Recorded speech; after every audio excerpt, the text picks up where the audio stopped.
Super Église et les détectives en action.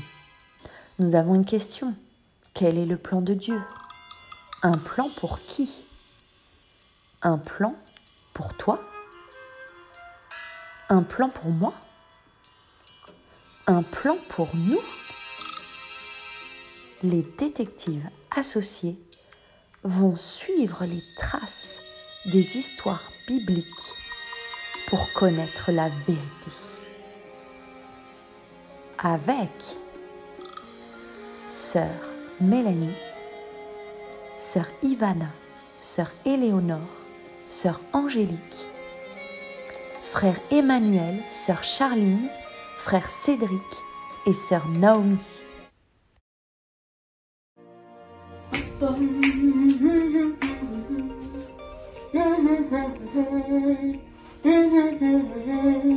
We worship only one God, Jesus is it.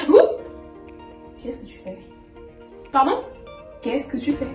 Ah, j'ai appris que le test d'aujourd'hui concernait l'audition, donc je m'entraîne en écoutant de la musique. Ah, d'accord. Ok. Bon, laisse-moi t'expliquer en quoi consiste réellement le test d'aujourd'hui. Je vais te bander les yeux et tu vas devoir reconnaître sur quel objet je parle. Très bien, ça te va? Oui. C'est parti.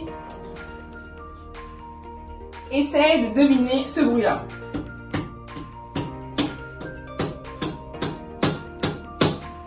Alors? Encore une fois?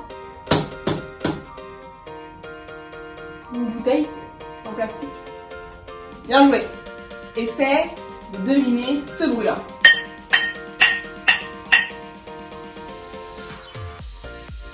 Encore une fois? Encore une fois? Une bouteille en verre? Bien joué! Maintenant, essaie de deviner ce bruit-là. Ah, facile, ça c'est le bruit d'une poêle. Bien joué! Essaie de deviner ce bruit-là. Un poisson? Non. Tu tapes contre le mur? Non plus. Encore une fois.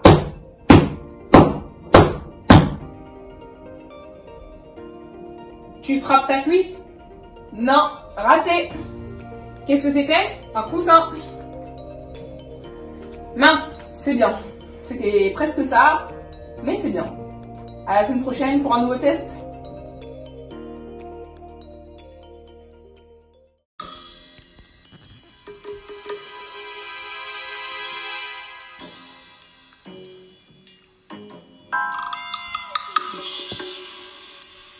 Nous allons maintenant passer à l'énigme. Si vous vous souvenez bien, celle de la semaine dernière était « On ne peut pas me voir, mais sans moi, on ne peut pas vivre. » Vous pensez avoir trouvé?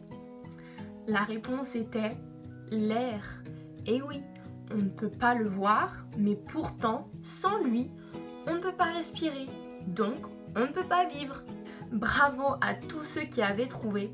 Et pour ceux qui n'avaient pas trouvé la réponse, ne vous inquiétez pas, il y en a encore une cette semaine. Alors, notre énigme aujourd'hui est la suivante. Attention, écoutez bien. On me trouve au fond d'un bateau, mais aussi au milieu d'un terrain de tennis. Qui suis-je? Je me répète.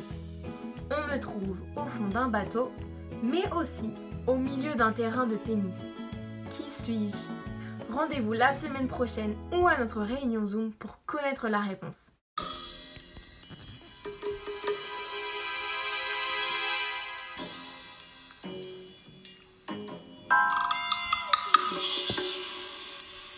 Bonjour tout le monde, on se retrouve pour essayer de se rappeler les 4 derniers versets appris au cours des 4 dernières leçons. Saurez-vous, à l'aide des images montrées, vous rappeler des versets? Essayons tous ensemble. Qui reconnaissons-nous sur ces images? Il me semble que c'est bien Abraham. Et quel moment de sa vie représente ces images? Oui, c'est ça. C'est Abraham recevant la promesse qu'il serait père d'une multitude de nations. Vous souvenez-vous du verset? Et oui, c'est bien Genèse 17, verset 4. Lisons-le ensemble. Voici mon alliance que je fais avec toi. Tu deviendras père d'une multitude de nations. Genèse 17, verset 4. Bravo, nous avons trouvé.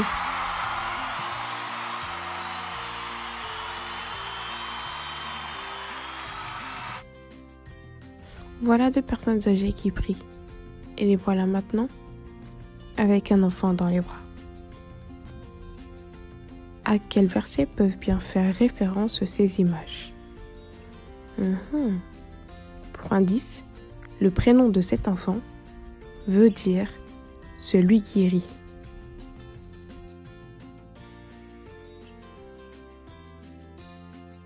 Et oui, c'est bien Genèse 17, verset 19.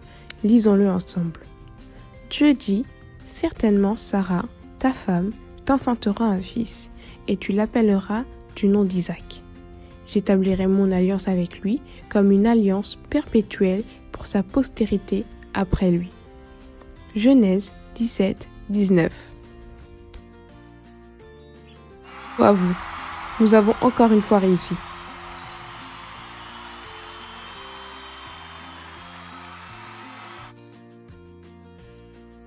Nous n'avons ici qu'une seule image. Nous pouvons y voir deux hommes s'échangeant un plat. À quelle histoire que nous avons bien pu apprendre peut-elle faire référence? Et quel verset avons-nous appris? Mais oui, c'est Jacob et Ésaü. Et le verset qui faisait référence à cette histoire était bien Genèse 28, verset 13. Et voici l'Éternel se tenait au-dessus d'elle, et il dit, « Je suis l'Éternel, le Dieu d'Abraham ton père et le Dieu d'Isaac. La terre sur laquelle tu es couché, je la donnerai à toi et à ta postérité. » Genèse 28, verset 13.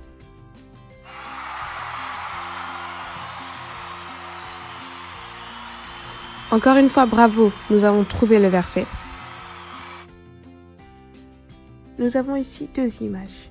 La première image montre un homme racontant des choses à d'autres hommes. La seconde image ressemble à des réconciliations. À quelle histoire peuvent bien faire référence ces images? Mais oui, ça doit être l'histoire de Joseph. Et à quel verset était associée cette histoire?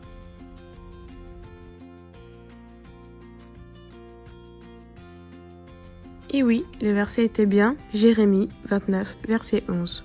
Lisons-le ensemble. Car je connais les projets que j'ai formés sur vous, dit l'Éternel, projets de paix et non de malheur, afin de vous donner un avenir et de l'espérance. Jérémie 29, 11. Bravo à tous, nous avons trouvé les versets correspondant aux images. Je vous invite à les répéter plusieurs fois afin de ne pas les oublier.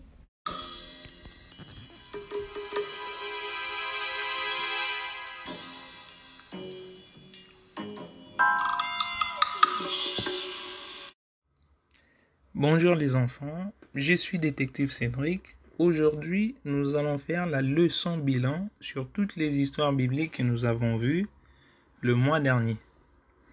Ces histoires bibliques ont à voir avec notre thème de l'année qui est le plan de Dieu. Le mois dernier, nous avons vu l'histoire du patriarche Abraham.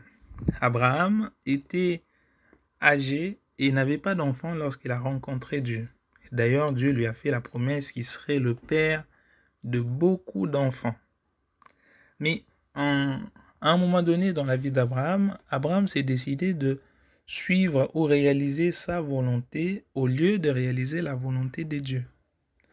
Il a eu un enfant avec sa servante Agar et l'enfant s'appelle Ismaël. La question à se poser est, est-ce que ceci a empêché Dieu de réaliser son plan dans la vie d'Abraham? Pas du tout. puisque Dieu a fini par réaliser sa promesse dans la vie d'Abraham. Abraham a eu enfin l'enfant de la promesse, Isaac. Dieu est resté fidèle dans son plan. Dieu a réalisé son plan dans la vie d'Abraham parce qu'à un moment donné aussi dans la vie d'Abraham, Abraham était conscient que Ismaël n'était pas dans le plan de Dieu. Il est revenu à Dieu pour suivre son plan et Dieu a fait en sorte que le plan qu'il lui avait promis soit réalisé. Le mois dernier, nous avons aussi vu l'histoire du patriarche Jacob, qui devient plus tard Israël. Jacob signifie usurpateur. Jacob, c'était quelqu'un qui n'avait pas une bonne réputation. Dans cette image d'ailleurs, nous voyons combien il use de sa ruse pour voler l'autorité de son frère, le droit de naissance, contre la nourriture qu'il mangeait. Jacob, usurpateur, se fait passer par son frère Ésaü, voler sa bénédiction. Après cet événement, Ésaü s'est mis en colère contre son frère. Il voulait lui faire du mal. C'est comme ça que Jacob, sur le conseil de sa mère, il se décide de fuir, d'aller vers Laban, son oncle. Et en cours de route, lorsqu'il fuyait, Dieu vient rencontrer Jacob. Malgré sa mauvaise réputation, Dieu lui fait la promesse qu'il rendra son nom grand et qu'il sera son Dieu. Jacob, c'est pourquoi d'ailleurs Jacob, lorsqu'il a entendu cette promesse, il s'est décidé de construire un autel pour Dieu. Après, lorsqu'il est parti chez son oncle, il a travaillé, il s'est marié, il a eu des enfants.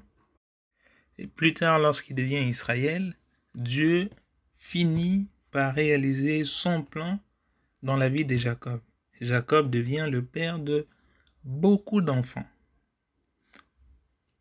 Jacob est devenu père de beaucoup d'enfants parce qu'il s'est décidé à un moment de sa vie de ne plus suivre, de ne plus rester avec sa mauvaise réputation. Il a cherché à suivre le plan de Dieu. Il s'est mis à la recherche du plan de Dieu. C'est pourquoi Dieu a fini par réaliser son plan dans sa vie. Le mois dernier, nous avons vu l'histoire de Joseph. Joseph qui est l'enfant de Jacob, Israël.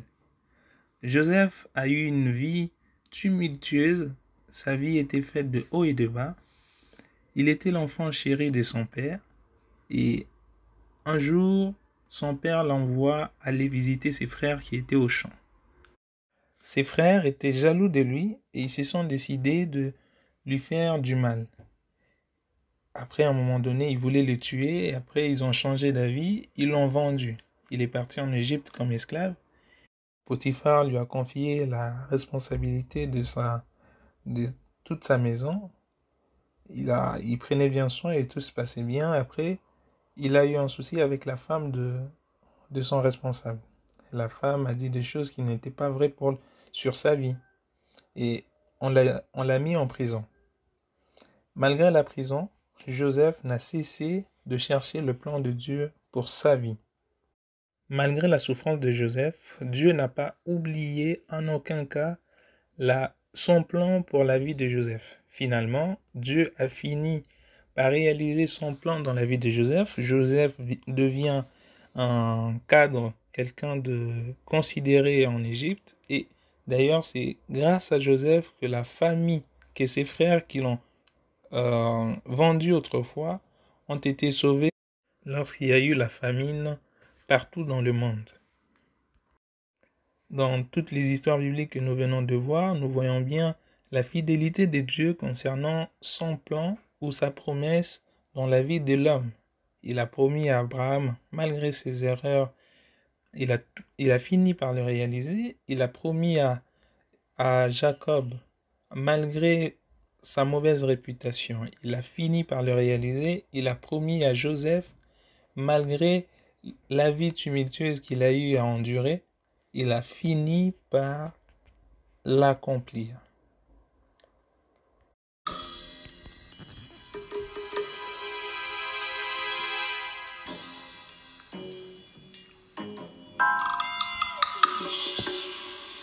Voici notre révision des 4 dernières leçons qui est terminée.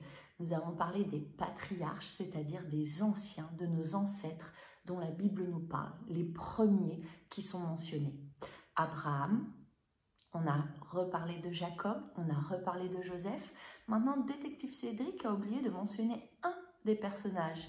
Est-ce que vous avez trouvé de qui il s'agit? Si c'est le cas, nous aurons l'occasion d'en reparler ensemble lors de notre Zoom de dimanche après-midi. En attendant, nous allons ensemble passer un petit moment dans la prière. Parce que oui, le Seigneur avait un plan pour Abraham, il avait un plan pour Jacob et un plan pour Joseph. Mais n'oubliez pas qu'il a un plan pour chacun d'entre nous. Et aujourd'hui, nous allons remettre notre vie entre les mains du Seigneur, lui demander de nous guider, de continuer à nous conduire et nous montrer quel est son plan pour nous. Prions tous ensemble. Seigneur Jésus, Roi des rois, Dieu de gloire, nous nous remettons entre tes mains, Seigneur Jésus. Merci encore pour ces leçons, cette parole que tu nous as enseignée, Seigneur Jésus. Aide chaque enfant, Seigneur, à retenir ta parole, Seigneur, qu'elle puisse entrer dans leur cœur et produire du fruit dans leur vie, Seigneur. Et nous voulons te demander de nous aider à comprendre quel est ton plan pour chacun d'entre nous, Seigneur. Guide-nous, Seigneur. Conduis-nous, Seigneur. Bénis chaque enfant pendant toute cette semaine. Que tu les protèges, eux, leur famille, Seigneur.